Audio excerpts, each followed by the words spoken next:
Hi, so you've been reading my article on purpose within resilient leadership and how purpose is a core skill in developing that resilience. And I'd like to tell you a story linked to the second tip I've given in that article about seeing the big picture.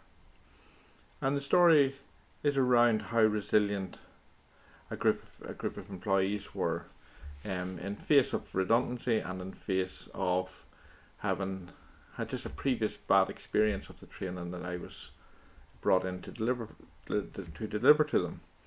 The company in question was Michelin in Ballymena in Northern Ireland. You'll all know of Michelin, the tyre company.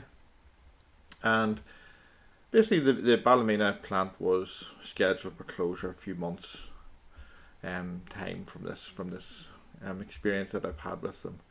And they were in a hurry to finish off an ILM qualification for two or three different groups of people. There's 66 learners in total, and the previous trainer come in had basically under delivered and had provided quite a poor service, so that they were on the receiving end of quite a lot of negative experience, I suppose, redundancy and being let down on their qualifications that they needed for future job applications. So when I was carrying out a first induction day with them to get them restarted on the training and the program, one of the things that I asked them was, well, what do you do? And the first guy that answered this question said, I keep people safe. And I was struck by this description, this definition of his job and this definition of his purpose within Michelin. He keeps people safe. So I explored this a little bit further, and I asked him to why is that how he describes what he does? And it turned out that someone in Michelin had the foresight, someone in the Ballymena plant had the foresight over the years to take their employees out in groups to visit customers. But they were very careful and very clever in what they did when they brought them out to visit customers. They just didn't bring them to any customer. They brought them to school bus firms and haulage firms where things like stopping distance on the tyres was very, very important. And these school bus firms talked to the employees about, they bought Michelin tyres in order to keep school children safe on their journey to and from school. Haulage firms talked about keeping pedestrians safe and other drivers safe by their choice of tyres. And this became ingrained in employees as their sense of purpose. Many other people would have, in that guy's situation, just would have said, well, look, I mix the rubber.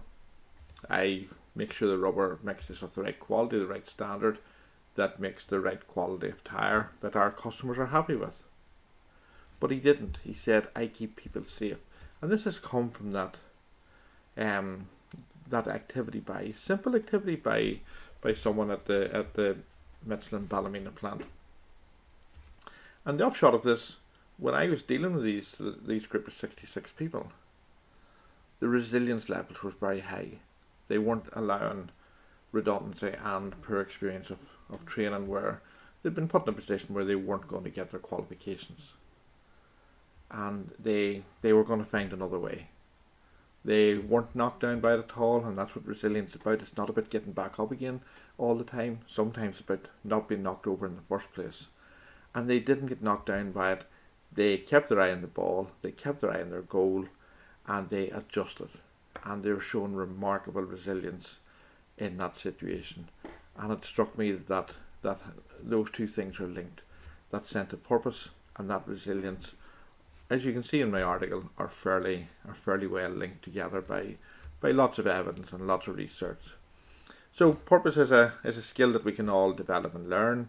We can all look for our own purpose in the workplace. We can all get that sense of why we do what we do.